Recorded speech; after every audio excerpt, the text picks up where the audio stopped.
What's up, everybody? Welcome back to the Hold the Phone podcast. I'm your host, Alex, joined today by my co-host, Ryan. What's going on, man? Just hanging out, man. I am just glad that I am not a Green Bay Packers fan. I know at this point, you're deep in the off season. You don't even know what next season has to hold because, we can dive right into it. Aaron Rodgers reportedly wants nothing to do with Green Bay Packers. He's unhappy with the GM and the franchise itself. At first, it was like he wanted long-term stability, and now it looks as if he just wants to be gone. But it looks as if Green Bay is holding their ground. What do you have to say, man? What do you think? I really don't know how to feel about this because I feel like I'm getting tugged in both directions because I hate how Aaron Rodgers is handling himself in this situation because he's openly sabotaging the Packers at this point. It's been reported that he told free agents in March that he did not plan on being there next season. So no one went to Green. I don't know if that's true or not, but if that's true, that's really crappy. Okay, true, but at the same time, it would be really crappy of him to be like, "Hey, man, I'm going to be a Packer," and then the second they sign, he's like, "Yeah, I'm out. I don't want to be here." It's also true, but I don't know. It's also hard to stay mad at him because the Packers front office has been absolute trash to him from, drafting Jordan Love last year to continue even this year to neglect to draft a receiver for him, in the first round. And they got Amani Rodgers this year, but is that enough? I don't know. It's hard to pick a side here, but right now, I would just not want to be a Packers fan because it's looking like Rodgers is most likely not going to be a Packer in 2021. Yeah, so I think I'm fully on Rodgers' side at this point. I think he's given them plenty of he's 37, granted, he's old, but the man went out and won MVP last year, and you're not willing to sign him to a long-term deal. Well, they are. Did you not see the report that came out a few hours ago? They offered him a huge extension. I don't know if it takes it though. I think it's too late. I think they took too long to offer it. And I think also a problem is they're clearly not sold on Jordan Love, or otherwise they'd be like, go ahead and leave. And there were already reports that they were looking at quarterbacks in this past draft that happened a couple weeks ago because Jordan Love's clearly not the answer. So I could have told you that.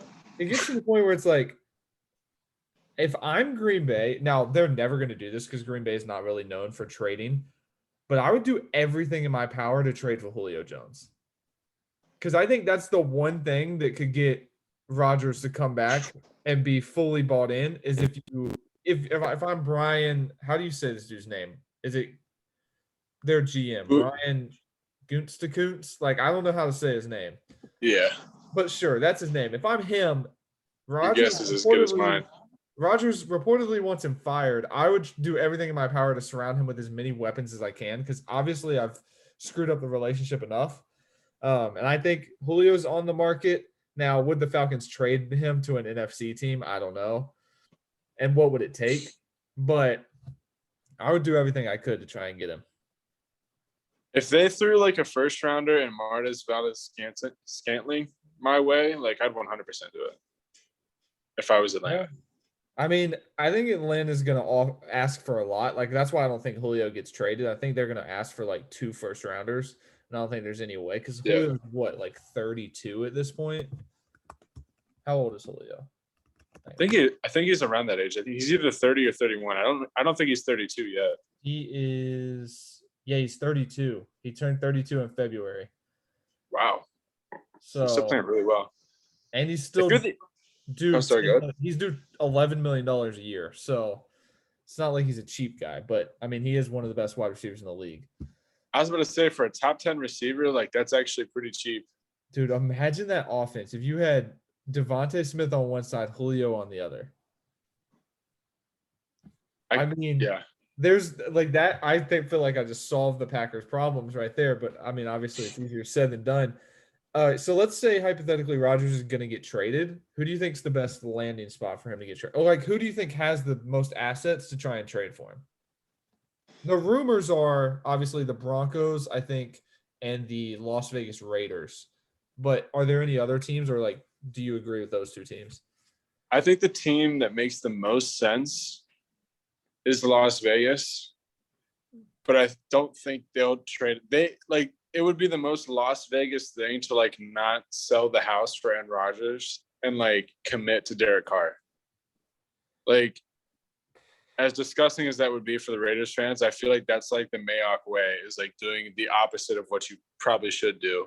I think they could easily send Derek Carr at first round pick and maybe like a next year's second and be totally cool with it. Bro, did you? And then, oh my God, could you imagine Aaron Rodgers would turn Henry Ruggs into a superstar? Did you see some of the I'm gonna try and pull it up on my phone. Some of these fake trades that CBS put on their, I think it was CBS, put on their Instagram the other day for I did not. Let me see if I can find them really quick. Were they bad or were they like actually pretty good? They were the most outrageous things I've ever seen in my life. Hang on, I don't know if I want to hear it. It was like, dude, they post so many times a day. This might be impossible to find. I'm not even sure it was them. But they were so bad. They were like one of the Las Vegas ones was Henry Ruggs, 3 first rounders, a second rounder, and a third rounder for Aaron Rodgers. I'm like, nobody's giving up that much for a 37-year-old. 37. With a bad attitude. Okay, so I found him. Here's one. Offer 1, Derek Carr, 2022 first rounder, 2023 first rounder, 2024 first rounder. The second one is Henry Ruggs, first rounder, second rounder, fourth rounder.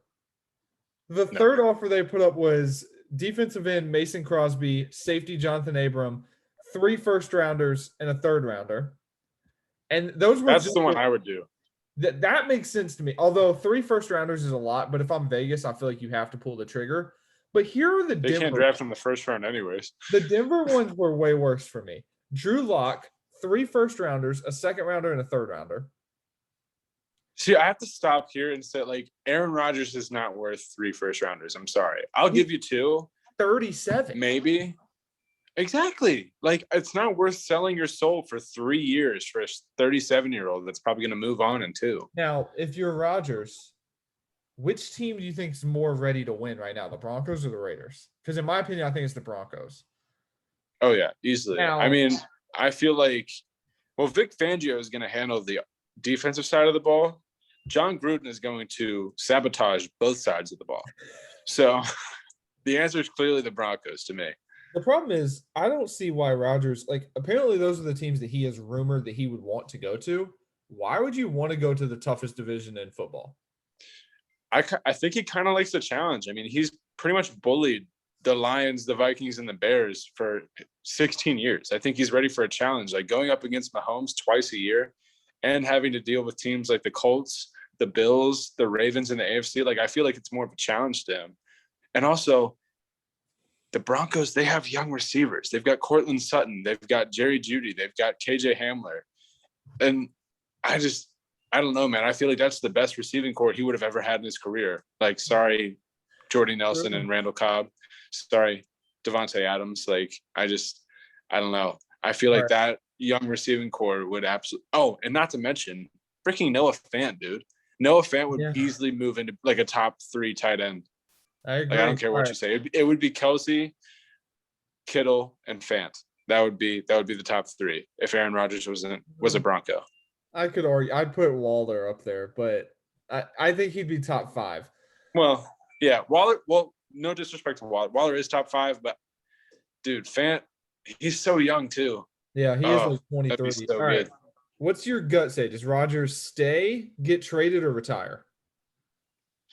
I think if it comes down to it, I think he will retire. I do not. I think he has played his last down with the Packers. I do not think he's going to come back. But honestly, like, I'm praying that like some NFC team like just throws the house at him and like throws the Packers an offer they can't refuse. Because if this guy comes to the AFC, I'm going to be very depressed. I'm trying to think. The only NFC team I could even think, because here's the thing, I don't think the Saints can afford him. No, it's got to be San Francisco. No, I think if anybody's doing it, I think it's the Carolina Panthers. Dude, that would be. The problem is they're very sold on Sam Darnold, so I don't know if they'd ever pull the trigger on it. But it wouldn't be the worst decision. Dude, New York. The Giants. I thought about Daniel Jones, Sterling Shepard, a first and a 2022 or 2023 second. If Who says I'm no? the Giants, I don't know why the Giants aren't trying to trade for Rodgers right now. Because that defense, I mean, they'd Aaron Rodgers. instantly win their division.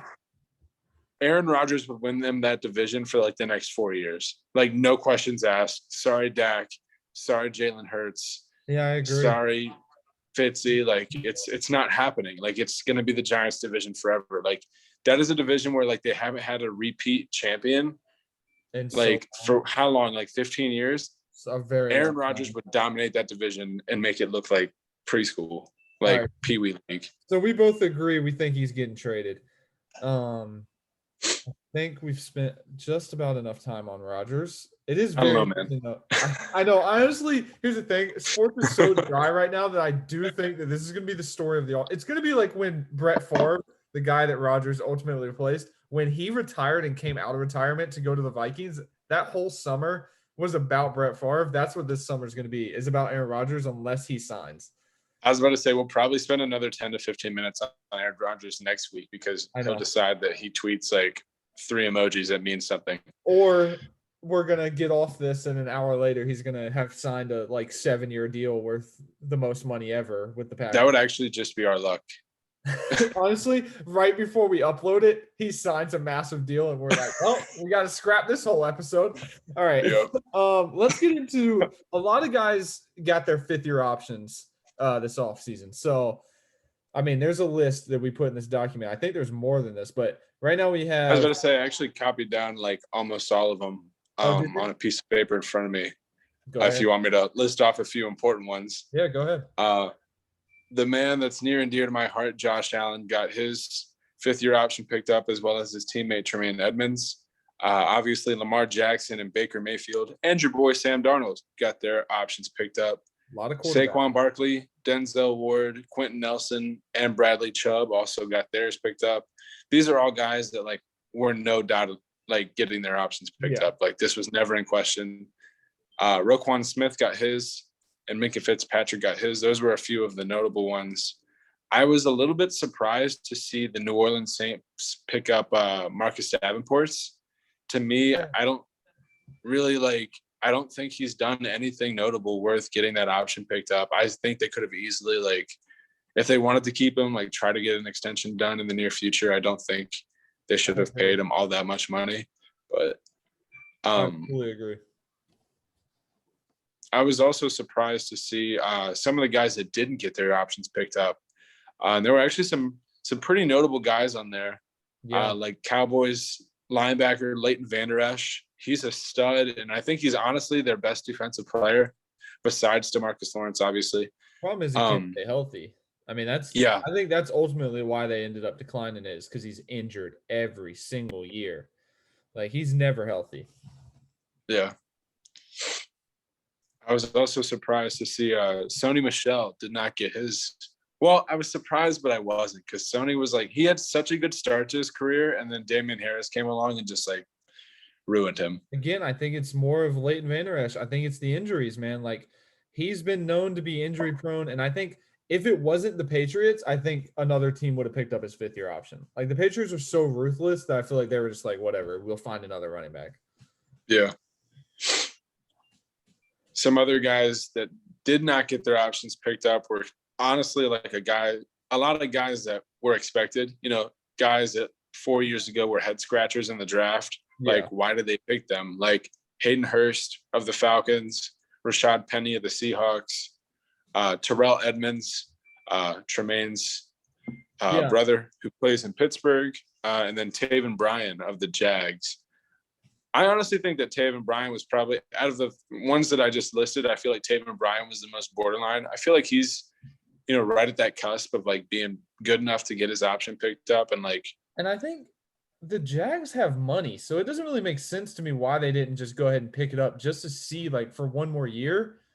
Like, I think he's a pretty decent player. Like, he could definitely come in and be a role player for like a championship team. So I think it would have been worth it to just keep him around, especially you have a whole new regime coming in. Like he could have been a little bit of a veteran presence, but I don't Yeah.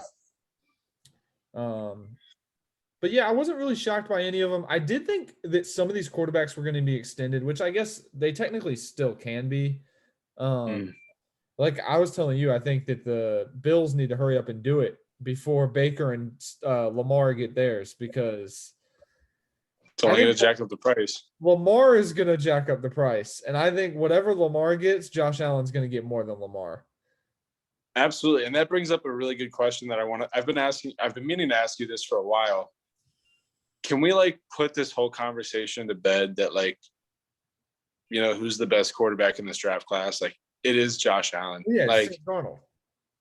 I was about to say for the longest time, like I feel like you and a lot of other people have just been like so like hesitant to commit to Josh Allen as the best quarterback in this class. And I feel like No, it's Josh. now we know our answer. It's Josh. But yeah, I was really hesitant. But like honestly, I don't love any of these. Like if I had to take my pick, it's Josh Allen. And then it's a pretty big distance before I take Lamar. And I'm not even sure Lamar would be my next choice. It's very close between him and Baker for me. This year for Lamar is going to be huge because he's got weapons now. They went and got him a lot of receivers. I think it's even bigger for Baker. That Browns team is supposed to be like Super Bowl. But Baker, to me, like I think Baker's already proved himself. I feel like Baker did really well in Stefanski's offense the first year. I think he's going to do even better in 2021. I feel like the real onus is on Lamar now because, they went out and got him Sammy Watkins. They went out and got him Rashad Bateman and then Taven Wallace. Like, I feel like now, like, he has no excuse. But here's the thing. He's already won an MVP, bro. Like, it's going to be hard for them to move on from Lamar. Like, they're already talking about a mass extension for him. He's going to be their quarterback. It's just whether or not he's good enough to get them to the Super Bowl. Yeah. I don't know if he is, but, I mean, if he can improve as a thrower, he could be one of the best quarterbacks in the league. It's just throw more than 170 yards a game. I just feel like this is going to end up like a Philadelphia with Carson Wentz and a Los Angeles with Jared Goff, where like they extend this guy to a massive extension. And then literally like a year or two in, they're like, why did we get ourselves into this? I love Lamar Jackson as a player. I love Lamar Jackson as a person. I don't know if he's sustainable long-term, and I don't know if he'll be able to make it worth that price tag that's going to come with him. Yeah. Here's probably bad news for you. I think Josh Allen is going to be the closest thing that anybody gets to Patrick Mahomes money of any of the new, maybe Justin Herbert when it's his turn to get paid. But I think Josh is the next closest one. And I think he might get like 250 million. Dude, that's not bad news for me at all. I would happily help pay his salary if I could. This has been I was not around for the Kelly days, man. This is the first franchise quarterback my team has had ever. The closest thing we've had to a franchise quarterback since I've been born is Ryan Fitzpatrick. Let that sink in. And that's before he was like really good. Yeah. I mean, I had like really good. I went from Jake Delhomme to like really bad quarterbacks for like 2 years, and then I got my superstar in Cam Newton. So I'm back in quarterback purgatory basically with Sam Darnold. Hopefully he's the answer. But when you got the guy, man, nothing feels better than when you got the guy. So if we have to break the bank for Josh Allen, I say go ahead and do it. And I really do think that like Josh understands what it's going to take to get Buffalo Super Bowl. I think he understands that Stephon Diggs is going to need an extension soon. Like other guys like Tremaine are going to need an extension soon. And like, we're going to have to keep building if we're going to keep up with the Chiefs. And he's already mentioned that he doesn't mind giving the Bills a bit of a home team discount or hometown discount. But like, I still think this man's just going to get hella paid. For sure. I mean, he's the next guy up, basically. It's him, Lamar, and Baker. So it's just who's going to get paid first. But I know that you're a little fired up about this. We have some breaking news in the NFL. Former quarterback Tim Tebow coming out of retirement. He's been playing baseball now for like 6 years or however long it's been. And he is coming out of retirement. He has signed a 1-year deal with the Jacksonville Jaguars as a tight end, not as a quarterback. And Ryan was not happy with some Twitter people that were saying, how does Tim Tebow get a contract before Colin Kaepernick? So I'm just going to go ahead and let Ryan take the floor here, and then I will rebuttal on whatever he says. Yeah, I wanna preface this by saying I don't agree with the Jags move today at all. I think it's a terrible move. I think signing a 33-year-old that has never played tight end at any level is a bad decision. I think this is solely because Urban Meyer still has a man crush on Tim Tebow, and I think it's entirely stupid.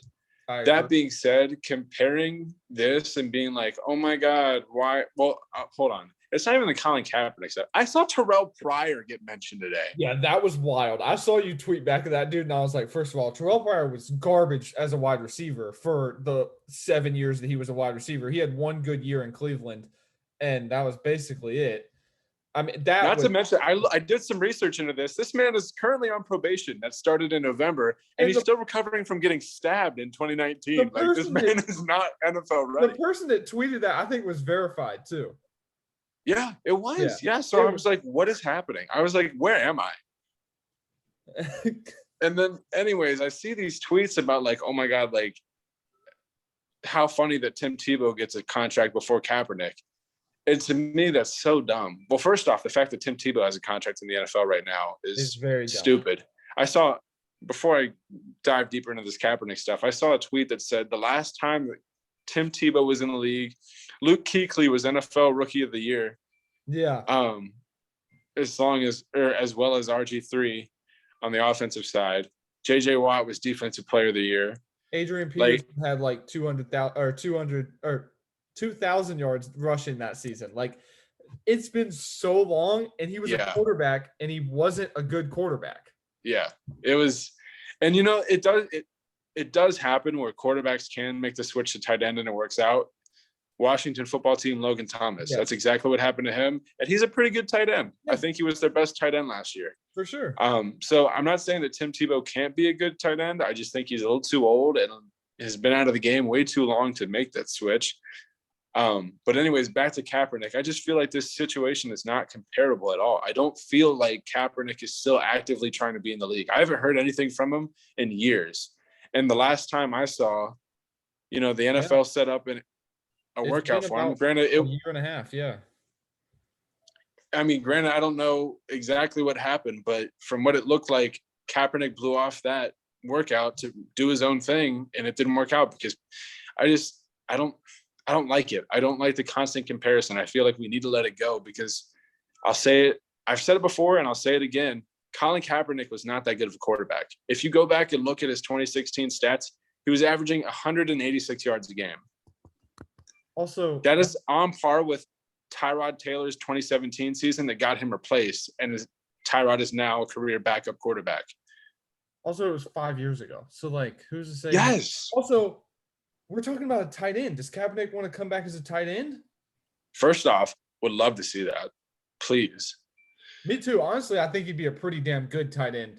I think he'd be better than Tim Tebow. I'd rather have him over Tim Tebow as a tight end. Same. And that's without seeing either one of them play tight end. Yeah. But Tim Tebow, first of all, you've been playing baseball now for what, 6 years, 5-6 years? So I'm just supposed to expect that all of a sudden you're going to be back in football shape and ready to catch footballs? Or, although, who's Jacksonville's tight end? Like, is there a chance that Tim Tebow is the starter? I think the sad thing is there is. It's I think they've got that guy that you guys had, Menertz, whatever his name is. He's a blocking tight end. He's not even a receiving tight end. So it's literally going to be like a Hard Knocks episode of tight ends. Like, who's going to be the starter?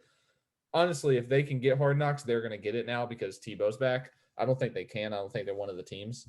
But it just doesn't make sense to me. Like, I guess it's like Urban Meyer throwing out an olive branch, being like, hey, come in, help me lead this team full of young guys. But, like, it just seems like a publicity stunt to me. Like, I don't think Tebow's going to come in and be the next Kelsey. So, like, whatever. Tebow's back for the year. That's honestly was my response when I saw the tweet. I was like, okay, whatever. Tebow's back. Yeah, this is going to be a flop. Story if he, like, catches a touchdown, but, like, that's basically it. Yeah. And I agree with you with the Kaepernick stuff. Like, why are we comparing it? Like, if Kaepernick wants to try out as a tight end, then you might have an argument, but you can't make that argument when the guy's not even it's not like the Jacksonville Jaguars or somebody, or like the Texans signed Tim Tebow to be their quarterback. He's a tight end now. I just I understood like in 2017 and 2018 after it had just happened when like some stupid, white guy that played like very poorly, in preseason got the backup gig over Colin Kaepernick. Then it was like, oh, this guy over Kaepernick. But like, dude, it's been 5 years. This guy's clearly not actively trying to be in the league anymore. We need to let this go. Like, how much longer is this going to keep going? Are we going to get to like where Kaepernick's almost 40 years old and we're still going like this guy over Kaepernick? Yeah. Like, at what point do we stop the, hey, Cap should be in the league? Like, how far do we have to get? Because like at some point he's going to be too old. He's already 33. There's not a comeback. No, it's not happening. It's over. The chance of it happening was in 2018, 2017, somewhere like that. It's not happening. So I guess that covers the Tebow saga, which clearly you guys can tell that it's a pretty slow week in football. When we got Tim Tebow as one of our headlines. But we do have this interesting new rule that got implemented this year. It's the jersey.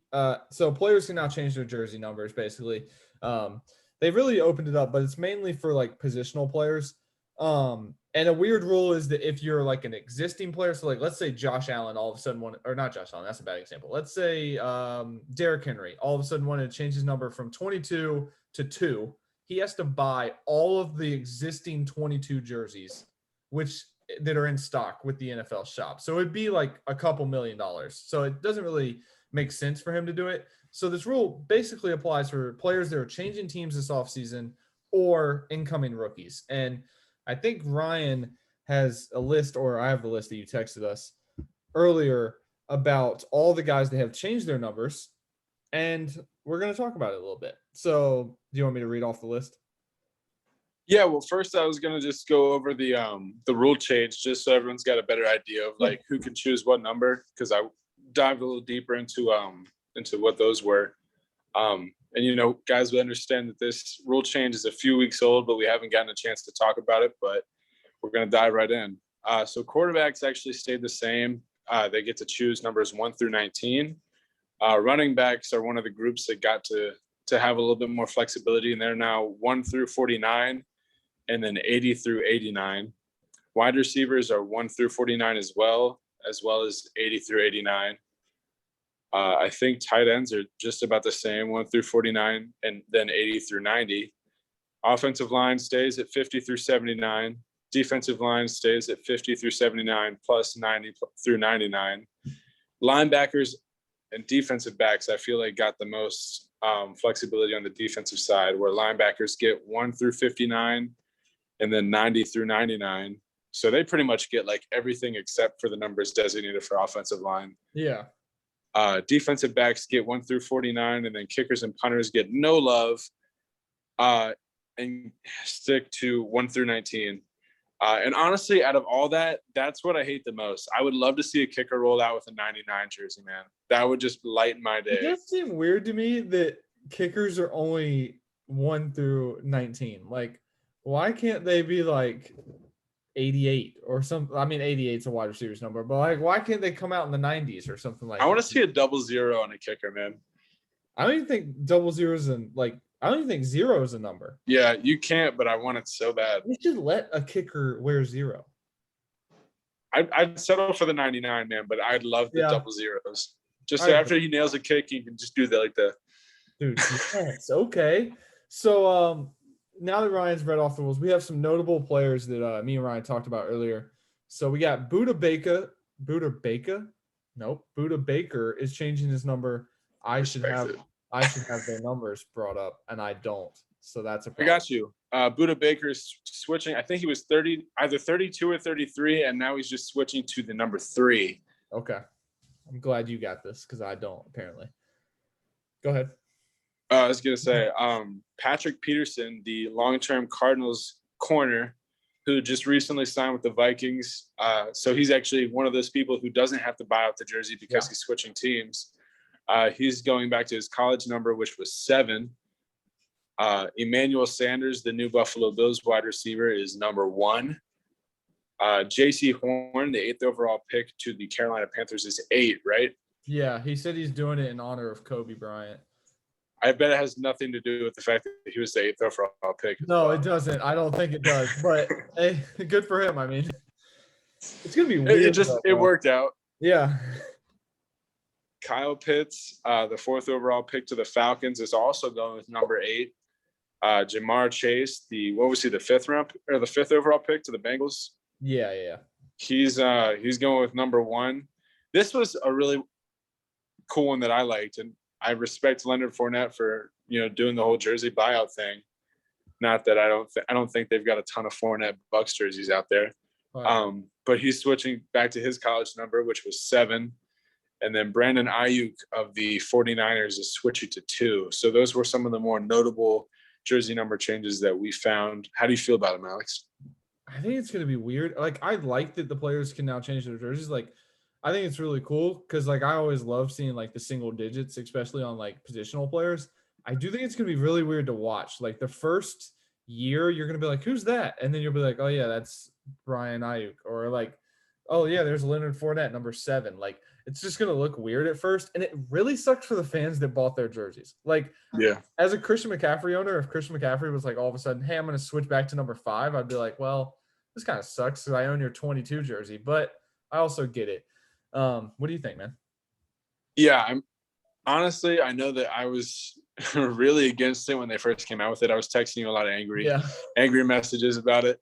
But I've slowly like warmed up to the idea a little bit. I do like that Stephon Diggs agreed. Like, he was really cool about it. He actually went out and tweeted, he's like, I'm not changing my jersey because so many Bills fans have my jersey. Yeah. I'm keeping 14. I respect that a lot.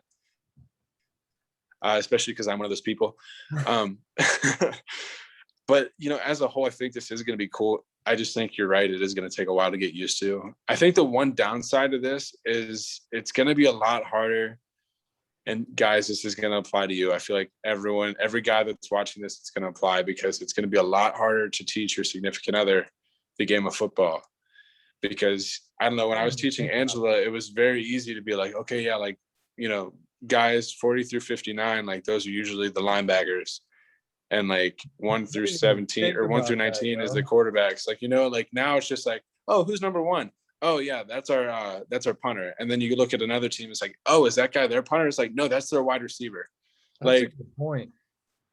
I don't know. I don't like it from that sense, but I mean, I like giving the guys more freedom. It makes it more fun. If the guys are having more fun, that means we have more fun. I do think it's ridiculous that they have to buy out their jersey stock if they want to change their numbers, especially for like Brandon Ayuk. Like, dude, you're a rookie. Like, you're on a rookie deal. That's a lot of money because he's a star player for them. He probably has a lot of jerseys in stock. Yeah. Roger Goodell couldn't let it slide without making a few thousand. No, they had to make that money back.